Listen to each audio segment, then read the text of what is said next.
Henderson.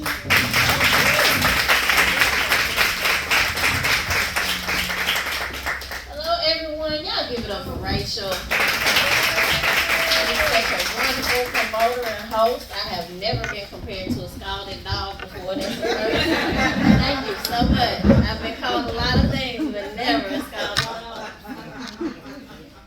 How many people do we have that were at the last show? Because I see some familiar faces. Raise your hand. Okay, wonderful. Just act like you haven't heard these jokes before. That's what I need you to do for me. And she said, my name is Jae Henderson. If I had to describe myself, I would say that I am an old soul. I truly am. I was raised by my mother, who was an old soul, and my grandmother, who was old, so I got it honest. Yeah. And so I tell people that, I still wear slips. I still wear pantyhose. All that old school stuff. I was the oldest kindergartner in my class. I was.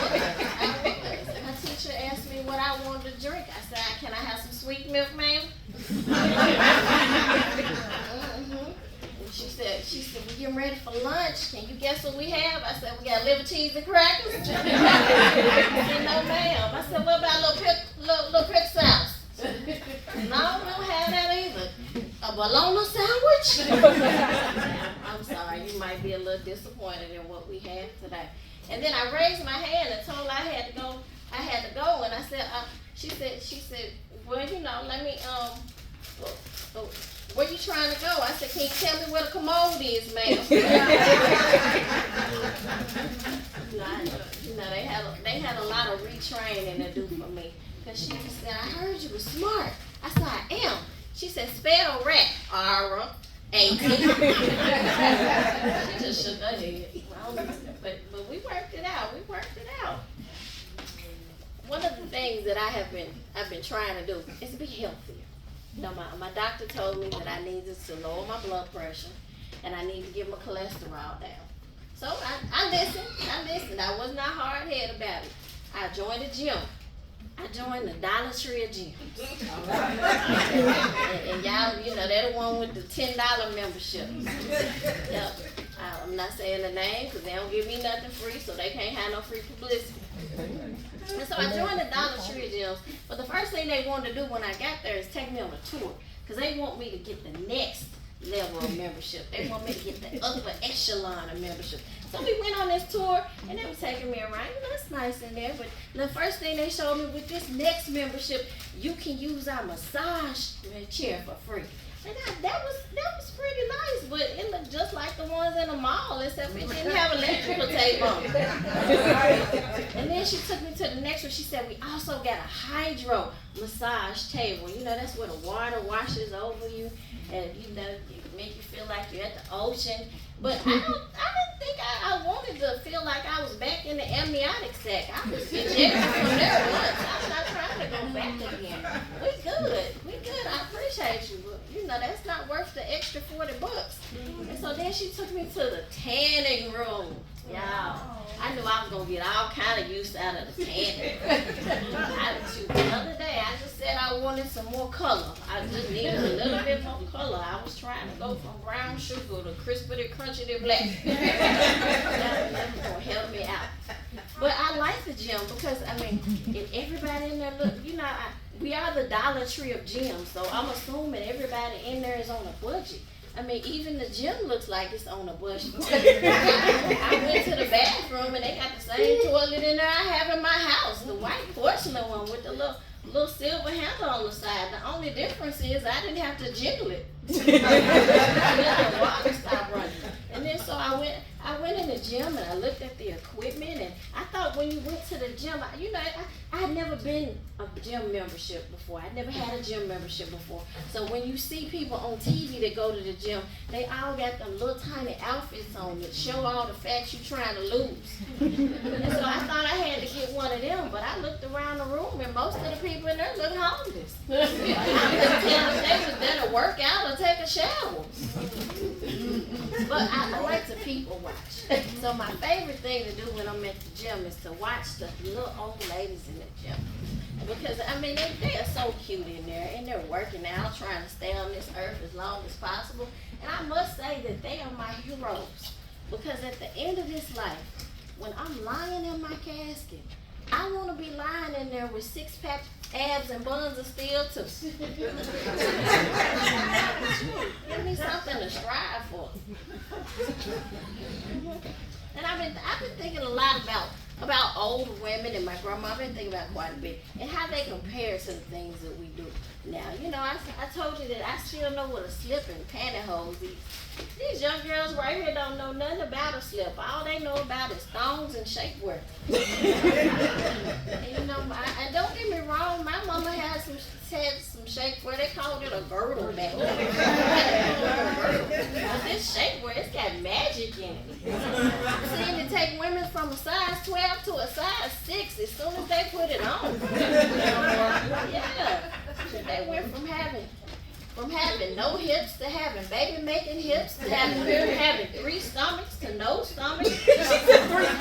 Having no booty to a king size pillow booty. I don't know what they putting in this stuff. But I mean, it comes at a price. Because some of my friends tell me they got on 2 pairs of Spanx. I mean, I don't know if I want to put on something that's going to cut off all my circulation from the waist down. Yeah, this girl was in the club and I could tell she was uncomfortable. And she told me, you know, I got on these Spanx. She asked me to take a picture and I was like, babe, you look real cute. But your baby toe is purple. Let me hurry up and take this picture before you become an amputee. And then later on, I was like, you need to take them off. And later on, I guess she got tired of suffering and she went to the bathroom and took them off. I didn't recognize her when she did it. She went from being skinny to being obese. And all I can say is bless her heart. I really do wish her the best. And so I'm actually engaged now. And I'm in my 40s, getting married for the first time. Yeah, and when I stepped into this, I was given a role that I did not expect to have. You know, my peers tell me that I give perimenopausal and premenopausal women hope. Still finding a mate. Those of us who've not been married before, that I bring them, you know, some joy and let them know that Jesus hadn't forgotten about us because we're over the age of 40. Yeah, and but they want to know what I did, and but before I go into that, I have to give single women a pep talk.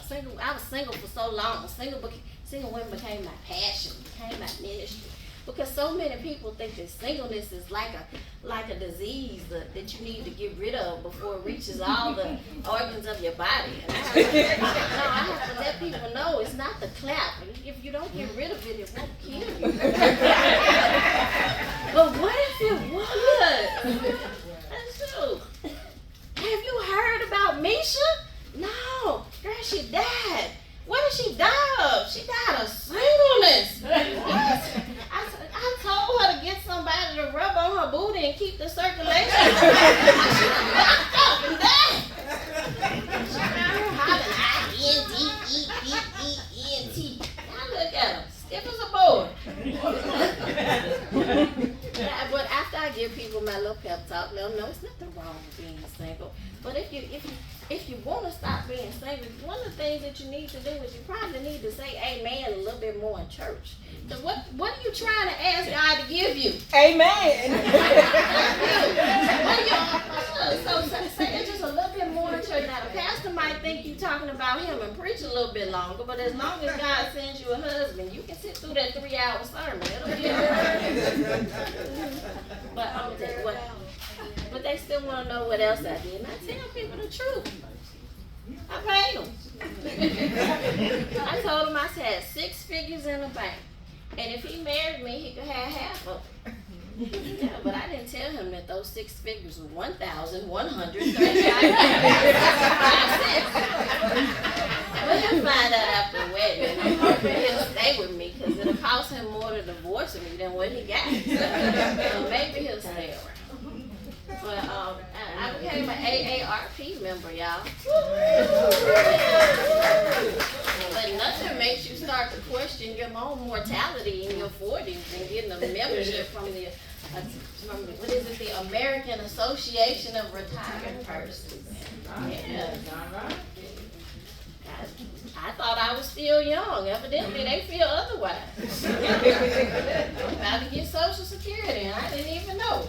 But that's all right. You know, it kind of made me feel like that time the young adult ministry told me to stop coming to meetings because I didn't qualify anymore. I went to my little niece's school to visit and read books, and it was Black History Month. I went to visit and read some books, and they asked me, did I march with Dr. Martin Luther King? It kind of made me feel like that time. But it is what it is. And I started doing comedy because I need. It was supposed to be kind of like a hobby. I needed something else to do, and I threw around a few ideas. Comedy was just one of them. I mean, the other one was to become a rapper, and become a rapper or do porn, one of those. But my nephews told me I was too old to be a rapper and made me swear not to become one. But that made me, understand that I was right when I said they mama didn't raise them right, because they're more concerned about me becoming a rapper than doing porn. But I had everything picked out. I had my name and everything picked out. My name was going to be MC Icy Hot. My album was going to be called I Bring the Heat. That menopause ain't no joke. Something you start to wonder when you sit still and start sweating. And when that first one hits you, you wonder if you're about to die. Shoot, hell really is on earth. It's all right. I'm learning how to deal with it. I keep me a cold cup of ice water by the bed. Well, it'll be all right. Has anybody been paying attention to politics? Yeah. You have. I mean, it's been interesting, hasn't it? Yeah. Papa Biden went ahead and decided not to run. That's my nickname for him, Papa Biden. There was an assassination on Trump's life, which I don't condone that in any way. But why they got people walking around with panty liners on their ears? I mean, can't they just donate to his campaign like regular people? I don't understand. But the funniest thing to me was that thing they have been calling B6. Do y'all know about B6? Yes, you do.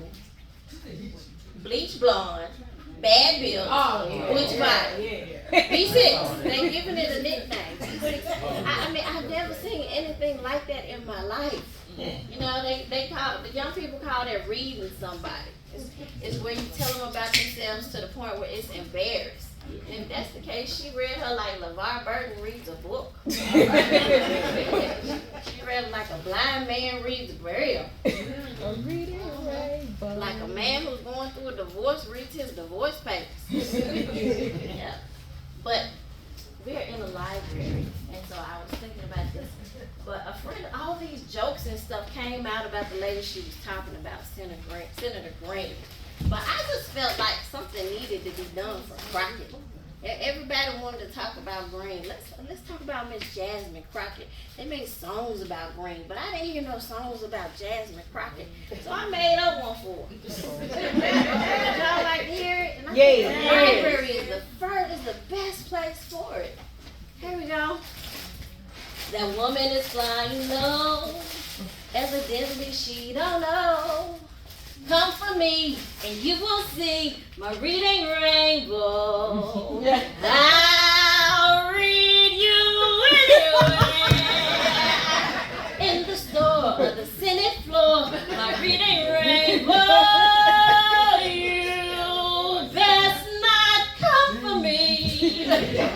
If she tries again, I'll drag her in. My reading rainbow. My reading rainbow.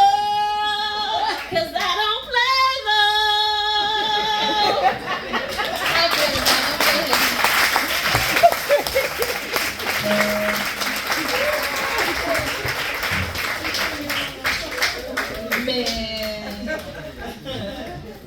Man, you did an amazing job. I was about to tell y'all some of my